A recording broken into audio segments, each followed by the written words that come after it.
한국인은 자유의 대가를 치르고 있다. 답안지를 옆에 두고 베끼는 것도 제대로 못하는 한국은 파멸의 길을 걷게 될 것이다. 불과 한 달 전까지만 해도 중국이 한국의 확산세를 비웃으며 한 발언입니다. 또한 중국에 방문했던 WHO 테드로스 사무총장은 세계는 최악의 사태를 막아준 중국에 감사하고 배워야 한다 라며 중국의 대응을 맹목적으로 칭찬하는 태도를 보이기도 했죠. 실제로 중국은 최근 들어 눈에 띄는 확산세가 보이지 않아 미국과 이탈리아, 스페인에 이은 4위까지 추락하는 모습을 보이며 자국의 대응 현황에 큰 자신감을 보이고 있었는데요. 이러한 중국 공산당의 주장을 전면 부인하는 통계가 속속히 드러나고 있어 화제가 되고 있습니다. 가장 눈에 띄는 것은 무증상 판정자의 증가입니다. 중국 당국에서는 지난 31일부터 이제 정부에서 발표한 통계에 무증상 판정자도 포함시키기로 했는데요. 이날 발표한 무증상 판정자가 1541명에 달했습니다. 이전까지 많아도 100명이 안 되는 증가세를 보였던 것에 비하면 1541명이라는 판정자는 엄청난 증가 수치인 것인데요. 심지어 홍콩의 사우스 차이나 모닝포스트 SCMP에서 보도한 바에 따르면 중국 정부가 숨기고 있는 무증상 판정자는 최소 43,000명에 이를 것이라고 하며 현재 중국은 전 세계를 상대로 사기 행각을 벌이고 있다고 주장했습니다. 그것을 반증하는 것은 현재 중국 당국의 여러 정책인데요. 중국이 회복 추세에 들었음을 과시하며 영업을 재개했던 각종 관광지, 영화관, 상업시설들이 또다시 문을 닫고 있기 때문이죠. 또한 중국관영 글로벌타임즈에 따르면 현재 베이징, 상하이, 산둥, 광둥성 등 각종 대도시의 학교들은 기약 없는 개학 연기를 발표했다고 합니다. 베이징의 경우 4월 13일부터 온라인 수업을 시작한다고 했죠. 미국 NBA에 버금가는 규모를 자랑하는 중국 프로농구 또한 현 사태의 위중함을 고려하여 무기한 연기를 발표하였습니다. 엎친 데 덮친 격으로 미국에서는 이제 중국을 향한 집단 소송이 플로리다주, 텍사스주, 네바다주를 중심으로 본격화되고 있습니다. 미국에서 피해를 입은 각종 사기업들이 중국 정부, 인민해방군, 중공연구소의 불법적이고 무책임한 행위로 인해 막대한 피해를 입었다며 손해배상을 요구하고 있는 것인데요. 그 규모는 최소 20조 달러, 한화로 2경 4천조 원에 육박하고 있습니다. 소송을 진행하는 당사자들은 이러한 물결이 미국뿐만 아니라 전 세계에서 동시다발적으로 일어나 정보를 은폐하는 것으로 모자라 책임을 전가하려 시도한 중국을 응징해야 한다고 주장하고 있죠. 일각에서는 지난 1월과 2월의 위성사진을 비교하며 중국이 지구의 대기오염에 얼마나 악영향을 끼치고 있었는지, 그리고 중국이 공장 가동을 쉬는 동안 대기 환경이 얼마나 깨끗해졌는지를 보여주고 있습니다. 때문에 이번 일을 계기로 중국의 발전을 완전히 저지해야 한다고 주장하기도 하죠. 이러한 상황은 일본도 크게 다르지 않습니다. 일본은 자국 내 현황을 나몰라라하고 오로지 도쿄올림픽을 성공적으로 개최하기 위한 노력만 함으로써 세계인뿐만 아니라 자국 내에서도 큰 비판을 면치 못했었는데요. 도쿄올림픽이 공식적으로 1년 연기 결정되자 그동안 가려져 있던 수많은 진실들이 드러나고 있습니다. 무엇보다 충격적인 것은 일본의 스포츠 선수들이 줄줄이 확진 판정을 받고 있다는 사실입니다. 이것은 지난 31일 일본의 데일리 스포츠에서 보도한 내용인데요. 계주 부문에서는 일본의 첫 메달리스트인 츠키하라 나오키, 야구 부문에서는 후지나미 신타로를 비롯하여 3명의 선수들, 축구 부문에서는 사카이 쿠토쿠 등 수많은 선수들이 판정자 명단에 오르고 있습니다. 이들이 그동안 접촉한 사람들은 수백 명에 이르기 때문에 자칫하면 올림픽이 배양 접시가 될지도 모른다는 경고가 실제로 벌어졌을지도 모르는 아찔한 상황을 연출했죠. 심지어 이러한 도쿄올림픽을 유치했던 것이 일본 측의 엄청난 로비에 의한 것이었다는 사실이 프랑스 검찰의 부패 수사에 의해 밝혀지고 있는데요. 지난 31일 로이터 통신에서 보도한 자료에 따르면 아베 신조 일본 총리가 이끄는 자민당과도 아주 가까운 관계이자 도쿄올림픽의 홍보, 스폰서 유치를 담당한 일본 최대의 광고회사 데스 측에서 도쿄올림픽 유치를 위해 IOC에게 뇌물을 공여했다고 합니다. 현재 확실하게 밝혀진 금액만 해도 100억 원 가량이며 앞으로 더 많은 자금이 탄로날 전망이라고 하죠. 광고회사 댄스는 아베 신조의 부인 아키에가 아베와 결혼하기 전 근무하던 회사로서 만약 프랑스 검찰에서 이 모든 비리를 다 밝혀낸다면 도쿄올림픽에 얽힌 아베 일가와 자민당 정권의 모든 커넥션이 탄로나는 역대급 스캔들이 터질 것이라고 예측하는 의견이 줄을 이루고 있습니다. 심지어 이렇게 공들여 준비한 도쿄올림픽이 1년 연기되면서 발생하는 모든 비용은 나라 빚으로 부담하게 되어 현재 일본 내에서는 엄청난 역풍을 맞이하고 있는데요. 일본의 올림픽 조직위원회에서 밝힌 바에 따르면 최대 4조 원에 달하는 비용 손실이 발생한다고 하는데, 이로 인해 일본은 곧 인플레이션 지옥에 빠질 것이라 우려의 시선을 보내는 언론의 기사가 쏟아지고 있습니다. 상황이 이렇게 되자 2011년 동일본 대지진으로 인해 민주당에서 자민당으로 전격 교체되었던 정권의 뿌리가 대대적인 위기를 맞이하고 있습니다. 하토야마 유키오 전 총리뿐만 아니라 고이즈미 주니치로 전 총리도 아베 신조에게 모든 비리와 실책에 대한 책임을 지고 물러나야 한다고 강력하게 주장하고 있으며, 일본의 프레지던트 온라인에서는 아베 정권의 위기 대응력은 느리고 초라해서 민주당의 지진 대책과 크게 다르지 않다라며 전격 비판하고 나섰습니다. 민주당의 위기 대응력을 공격하며 정권 교체를 성공한 아베도 결국엔 아무런 능력도 없음이 매일 증명되고 있기 때문이죠. 심지어 일본의 한 연구원은 자신의 트위터에서 이제 일본은 한국에게 국력으로 완전히 추월당했다 라는 글을 올리기도 했습니다. 그는 최근 물리연구나 국제회의 등 한국과 공동연구를 진행하면서 한국이 짧은 기간 내에 많은 성장을 하고 있다 느꼈다는데요. 이번 위기에 대한 대책을 통해 그 사실을 재확인하고 있다고 하죠. 그리고 일본의 국력 저하는 그 자체뿐만 아니라 아직까지 현실을 인정하지 못하고 자만에 빠진 자들로 인해 일본을 더 구렁텅이에 빠지게 만들 것이라고 경고합니다. 그리고 이 트윗을 접한 일부 네티즌들은 이제 일본은 끝나버린 느낌이 너무 강하다. 일본이 쇠퇴해가고 있는 속도가 뚜렷하게 나타나고 있다. 관광산업에 기대하는 것 자체가 자국에는 이제 기대할 만한 산업이 없다는 것을 증명한다. 문제는 이러한 현실을 인정하지 못하는 사람이 너무 많다는 것이다. 능력적인 것도 그렇지만 사람으로서의 도덕심이나 윤리관이 이제 일본 원숭이라 불러도 반론하기 어려운 상황이다. 이번 사태가 지나가면 괜찮아질 것이라고 말하지만 과연 그런 때가 올지 의문이다. 그때는 이미 재건을 시도하려고 해도 재건에 필요한 기초국력 자체가 없어져 버렸지 않을까? 또한 전 세계로부터 신용을 잃어 아무도 일본을 믿지 않아 결국 석유를 비롯한 모든 원재료와 식량도 수입하지 못할 것 같은 예감이 든다 라며 일본의 현실을 절망적으로 보는 의견이 쏟아지고 있습니다.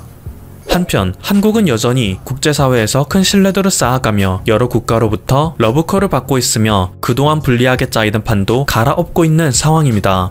특히 미국의 경우 작년부터 이어지던 주한미군 방위비 갈등이 전면적으로 한국에게 유리한 조건으로 바뀌는 급물살을 타고 있습니다.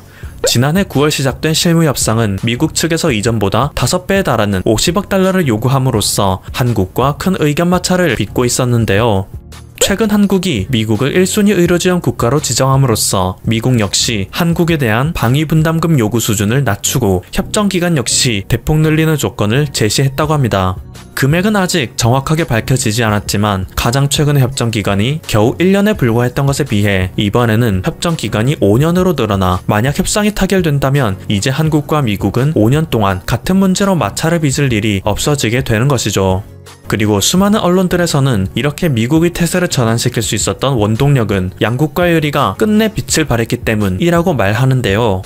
최근 트럼프 대통령의 지나친 자국우선주의로 인해 오랜 기간 동맹관계였던 한미동맹에도 균열이 가는가 싶었지만 위기를 맞이한 두 국가의 의리는 변함이 없었기 때문이죠. 미국의 경우 세계의 수많은 국가에서 한국에 대한 입국 거부를 발표할 때 한국은 미국의 동맹이고 충분히 대처를 잘하고 있다는 판단에 끝까지 한국에게 입국 금지 조치를 취하지 않았습니다. 또한 한국은 미국의 사태가 악화되기 시작하자 그 어떤 나라보다도 미국을 1순위로 지원하겠다는 의지를 밝혔고 실제로 수많은 의료 물자를 보내고 있죠. 결국 이렇게 막상 위기에 처하자 서로를 우선적으로 돕는 모습에 그동안 자국 우선주의에 감춰져 있던 두 국가의 의리가 다시 드러났고 미국에서는 한국을 단순한 용병고용주가 아닌 혈맹국으로 재인지하고 있다는 분석입니다. 그리고 최근 한국의 혈맹이 두드러지는 움직임이 또 나타나고 있습니다. 지난 30일 에티오피아의 아비 아흐메드 알리 총리가 한국과의 정상통화를 요청했기 때문인데요. 아직 에티오피아에서는 26명의 판정자밖에 없지만 이제 본격적인 증가 추세로 전환하며 막대한 경제 피해를 입고 있어 한국에게 도움을 요청했다고 하죠. 그는 전화통화에서 형제국가의 대응을 보고 자부심을 느꼈다. 접촉자를 끝까지 추적해 치료하는 모범적 대응이 인상적이었다 라며 한국의 선제적 대응을 극찬하는가 하면 대응 노하우를 구하고자 하는 의지를 표했다는데요. 이 사실을 전해들은 국내 네티즌들은 하나같이 꼭 도와야 한다 라고 반응하고 있습니다. 왜냐하면 에티오피아는 6.25 전쟁 당시 유엔을 통해 한국을 전투 지원했던 16개 국가 중 하나였기 때문이죠. 에티오피아는 과거 이탈리아가 에티오피아를 침공했을 때 국제연맹에 이탈리아의 부당한 침략을 알리며 지원을 요청하였으나 끝내 외면당한 바가 있습니다. 그로 인해 에티오피아는 1935년부터 1945년까지 이탈리아의 식민 지배를 받게 됐었는데요. 이때의 아픔을 잊지 않았던 에티오피아의 셀라시아 황제는 한국에서 전쟁이 발발하자 누구보다 빨리 한국에게 도움을 주어야 한다고 주장했죠. 부당한 이유로 침략을 받는 나라가 있다면 반드시 도와야 한다 라며 국내에서 일부 반대하는 세력이 있었음에도 불구하고 1950년 8월 한국에 파병을 결정하였습니다. 에티오피아군의 정예부대를 할 수 있는 황실근위대에서 지원자를 뽑아 만든 강류부대를 향하여 셀라시아 황제는 다음과 같이 말했습니다. 가거라. 살아서 돌아올 생각을 하지 말고 전부 거기에 가서 모두 맹렬하게 싸워 전사하거라. 너희들의 죽음의 대가로 저들에게 자유라는 것을 안겨주어라. 우리 민족이 과거 이탈리아인들에게 무엇을 당했는지는 굳이 말하지 않아도 그 고통을 뼛속까지 알고 있을 것이다. 짐도 너희 모두도 잘 알고 있다. 그걸 알면서도 모른 척한다면 그것은 침략자들보다 못한 더러운 위선자일 뿐이다. 이렇게 황제의 명령으로 인해 한반도에 파견된 강류부대는 총 6,037명이 3개 대대로 나누어져 파병되었으며 121명의 전사자, 536명의 부상자를 낳았지만 단 한 명의 포로 없이 253번의 전투에서 전승하였습니다. 심지어 그들은 자신들의 월급을 모아 보화원이라는 보육원을 차렸고 전쟁에서 발생한 고아들을 보살피기도 했죠. 이후 그들은 대한민국과 미국의 부대 표창을 모두 수여받았는데요. 이때의 의리를 잊지 않은 한국의 네티즌들이 에티오피아의 도움 요청은 반드시 들어주어야 한다고 강력 주장하고 있는 것이죠. 현재 전 세계에서 한국과의 의리를 지킨 미국, 루마니아, 아랍에미리트 등의 국가는 이미 발빠른 지원을 받으며 사태를 통제하는 중이고 한국의 우선순위에 들어있는 다른 국가들 역시 하나둘 지원을 받으며 사태를 진압해 나갈 것입니다. 때문에 유럽의 수많은 국가들도 한국에 줄 서는 모습을 보이는 거죠. 반대로 한국을 무시하기만 했던 국가들 중국, 일본, 베트남, 스웨덴 등의 국가는 점점 걷잡을 수 없는 사태 악화를 손 놓고 지켜보고 있기만 하고 있습니다. 과연 이번 사태가 모두 진정되고 난 후 전 세계의 질서는 어떻게 재편되어 있을지 귀추가 주목됩니다. 지금까지 퍼플튜브였습니다.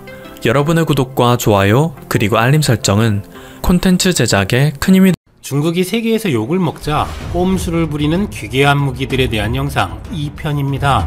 중국은 인도와 총기를 사용하지 않기로 협정을 맺고도 기괴한 무기를 사용하고 일반 어선을 가정한 해상 민병대로 타국군의 비행기까지 공격하는 등 야만스러우면서도 얍삽한 짓들도 종특이지만 중국이 전통적인 그들만의 계산법으로 세계에 민폐를 끼치는 전략, 바로 머릿수로 타국의 법과 질서를 무시하고 난리를 치는 것이죠. 대표적인 것이 2007년 이탈리아에서 중국인 수천 명이 폭동을 일으켰던 사건입니다. 사건의 시작은 이렇습니다. 밀라노의 차이나타운에서 한 중국인 여성이 교통위반으로 벌금을 내야 되는 상황이었는데 그녀는 그것이 마음에 안 들었는지 갑자기 소리를 지르며 오히려 경찰에게 폭력을 행사했고 주변 중국인들을 불러내기 시작했다고 합니다. 그러자 주변 상점들에서 중국인들이 미친듯이 뛰어나와 경찰에게 폭력을 행사해서 수십 명의 경찰들이 다쳤고 차 위에 올라가서 차를 부수고 오성홍기를 흔들어대며 난리를 치고 이 일을 인종차별로 몰아가며 폭력적인 시위를 일으켰습니다. 중국인 여성은 인터뷰에서 이탈리아 경찰이 사과를 하지 않으면 우리는 또 이렇게 할 것이다. 중국인들은 차이나타운이 중국이라고 생각한다. 따라서 중국법을 따르겠다 라고 말했습니다. 중국인들은 또 각종 커뮤니티에 중국 주민들이 이탈리아 경찰에게 폭행을 당하고 있다며 벌기해야 한다, 힘을 모으자 라는 글들을 무수히 퍼뜨렸습니다. 이탈리아 밀란에서 경찰들이 갑자기 차이나타운을 급습해서 중국인들을 몰아내려 하고 있다.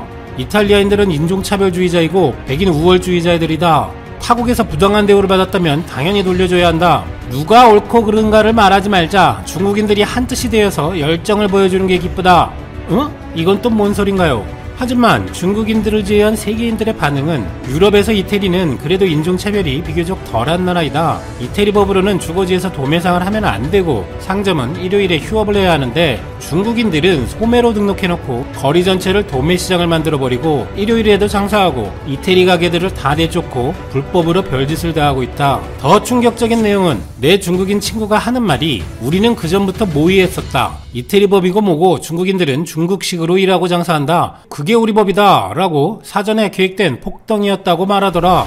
밀라노시에서 중국인들에게 이태리 법을 따르라고 하니까 중국인들이 날 잡아서 거리에 감시 카메라도 작동되지 못하게 해놓고 이런 일을 일으킨 것이라고 자랑스럽게 이야기하더라. 이런 중국인들의 행패에 이탈리아 국민들은 크게 분노했고 마침내 이탈리아 정부는 국가 헌병대를 동원해 강제 진압하기로 했습니다. 이 과정에서 2천여 명의 중국인이 체포된 것으로 알려졌는데 체포된 인원이 저 정도라면 들고 일어난 중국인들 수는 만 단위도 넘을 수도 있었겠네요. 이후 이탈리아 정부는 중국인 불법 체류자에 대한 대대적인 단속을 실시하고 2009년부터 불법 체류자를 고용한 사람에 대해서도 징역형을 선고하도록 법까지 바꿨는데 그러자 중국인들은 갑자기 얌전해졌다고 합니다. 그러나 이태리의 참교육 얘기가 여기까지였으면 좋았을 수도 있는데 그 이후에는 많은 분들이 알고 계시다시피 이태리는 경제를 위한다는 정치인들에 의해 불법 체류자 단속 등도 유야무야해지고 중국인 관광객을 적극 맞이했습니다. 그리고 심지어 밀라노, 로마에선 중국 공안을 불러들여 중국인들의 사건 사고를 담당하게 하기까지 헐. 그래서 최근 추산된 이탈리아에 정착한 중국인은 32만 명 이상으로 밀라노와 프라토는 거대한 차이나타운으로 변해버려서 그 명품의 나라 이탈리아가 중국인들이 만든 메이드 인 이탈리아 옷을 엄청나게 찍어내고 있죠. 그리고 이태리는 유럽 코로나 폭발의 시발점이 되어버렸습니다. 하지만 코로나 사태를 계기로 이태리를 비롯해서 세계는 그때 강경 대응을 한 이태리가 맞았던 것이고 민간인이든 공산당이든 온갖 꼼수와 무리를 일으키는 중국을 어떻게 다뤄야 하는지 다시 한번 깨닫게 됩니다. 이런 중국을 선두에 서서 참교육할 나라는 역시 미국밖에 없죠. 신중이라는 이미지가 강한 민주당의 핵심이고 대중국 포용 정책의 지지자였기 때문에 중국을 확실히 제압할 것인지 의심하는 시각도 많습니다. 하지만 전문가들은 바이든의 중국과는 최근 수년 사이에 크게 바뀐 것으로 분석합니다. 실제 그의 실체가 어떨지 앞으로 어떻게 할지 누구도 모릅니다만 현재의 상황만을 전달한다면 대표적으로 바이든은 대통령 예비선거에 시진핑에 대해 100만 위구르인을 노동교화소에 쳐넣은 폭력배라고 표현했고 홍콩과 대만 문제에서도 그는 강성으로 변했는데 트럼프도 초기에는 티베트와 위구르에 대한 인권 침해에는 눈을 감고 경제적 이익만 추구하는 경향을 보였던 것과도 대조를 이룹니다. 에드윈 필러 미 헤리티지 재단 창립자는 누가 미국 대통령이 되든 미중 관계는 어려울 것, 최근 민주당 의원들도 공화당 의원들과 함께 중국을 견제하는 입법에 동참하고 있다라고 평하기도 합니다. 따라서 바이든의 대통령 취임 후에도 미국의 중국 압박 구도는 바뀌지 않을 것으로 예상되는데 트럼프 대통령이 바이든 당선인에게 부담을 주기 위해서라도 중국에 대한 공세를 더 강화할 것이라는 예상도 나오고 있습니다. 말하자면 트럼프는 바이든의 외교 정책에 장애물을 만들어 놓으려는 것으로 그동안 중국에 대한 강경한 태도는 미국 내에서 큰 박수를 받아왔는데 지금이 이 카드를 사용할 마지막 기회라는 것이죠. 특히 대만과 남중국해에서의 추가 대책을 내놓는다거나 중국 첨단 산업 연구 인력에 대한 제재에 나설 수도 있는데 트럼프가 이런 내용의 대통령 행정명령에 서명해버리고 나서 만약 바이든이 트럼프의 행정명령을 취소하면 트럼프와 지지자들은 다음 2024년 대선 때까지 바이든을 판다 허거, 곧 친중파 정치인이라고 주장할 수 있기 때문입니다. 반면에 바이든이 행정명령을 지키면 중국은 이에 실망하고 반격에 나서게 될 것이니 어떻게 되든 미국과 중국의 관계는 바뀌지 않을 것이라는 것입니다. 그리고 중국의 버르장머리를 고치려는 서방세계의 결과가 서서히 나오고 있는 것으로 보입니다.